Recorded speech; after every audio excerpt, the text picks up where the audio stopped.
and I didn't bring contact lenses with me other than the ones that I was like just the pair. And my contacts don't last that long. My right one, this is so much important information. My right one, I would love if I was going through TSA and I was like, I forgot my ID. And they're like, hold on. And then they got on the phone and was like, how long is your right contact good for right now? 6 more days. All right. Enjoy your vacation. Like they knew my contact lens schedule. My right one is good for 4 weeks.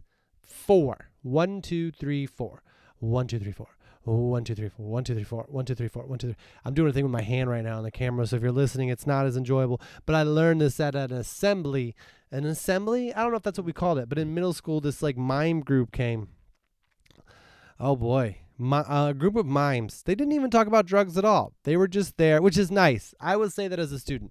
If you're a teacher and you're booking assemblies and you want the kids to really listen to the don't do drugs message, don't book a don't do drugs person every time.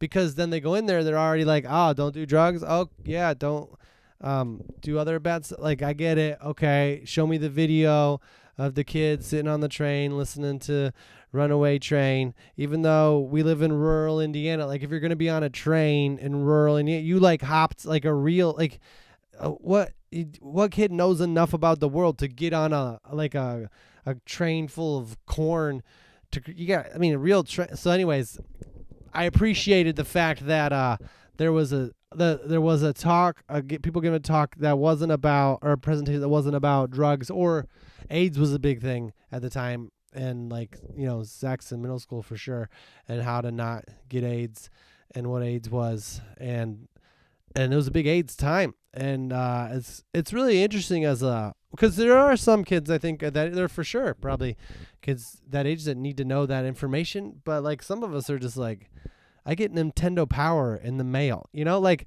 what are you talking about? You think that this could be an issue for me? Like, I have action figures, and that are sport players, so it's cool. But like, and I had action figures, but like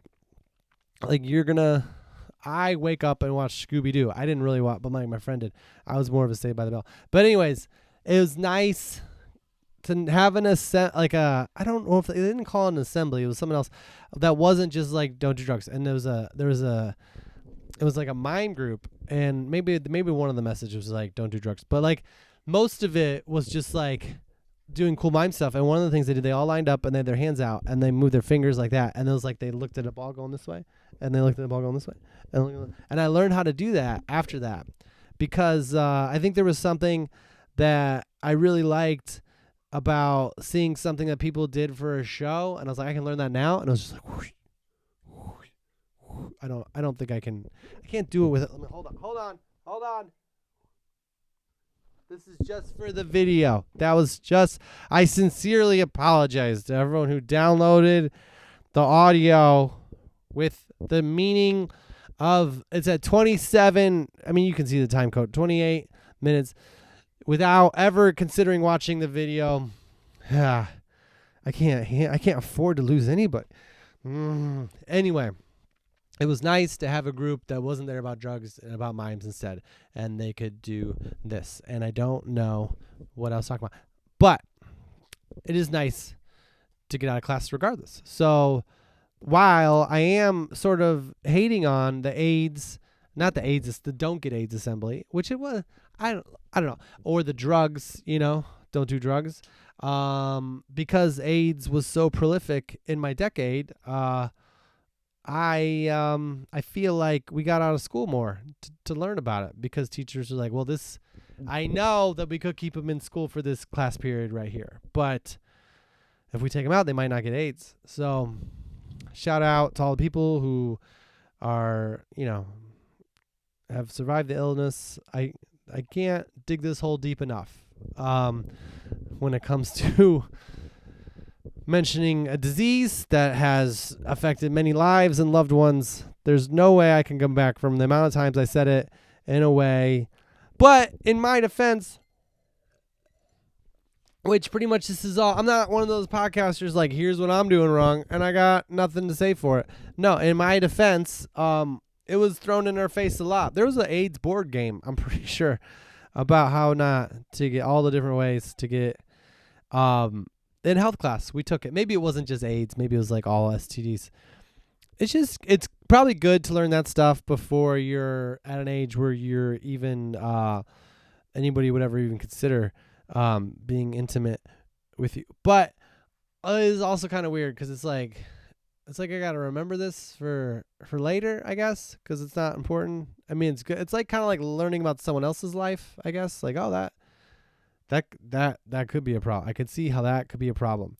The videos were weird too. Like the videos in 8th grade for health class were like they make a point of being like, one of the videos was very very much like they filmed it in a black box theater, and it didn't look like anything that would seem like a situation that would make you get AIDS. But it was like, this is how it could happen, and it was like an act out, and it was bad. And they said, and the teacher was like, they did this on purpose to not like make you feel like you were watching people have sex.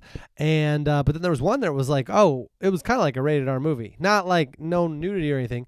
That was just Romeo and Juliet, freshman year.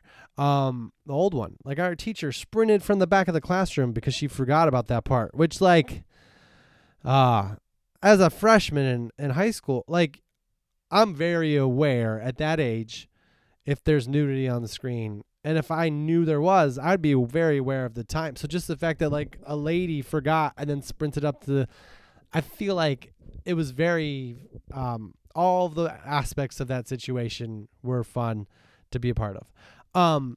Anyways, there's one AIDS video where it was like, it was a real story about this girl. I don't think it was real, but it was like how this girl could get it, and like she hooked up with a guy, and they kind of showed that, and then like all that she had to deal with because she got it, and it was just sort of like a sad. Health class was sad that week. There wasn't it wasn't about being happy that week. Never ended super great. Anyways, so I appreciate those. But back to the birthday dinner. My dad wanted to make a reservation, and I could tell that he wasn't able to, and the mood had been lowered very slightly. Not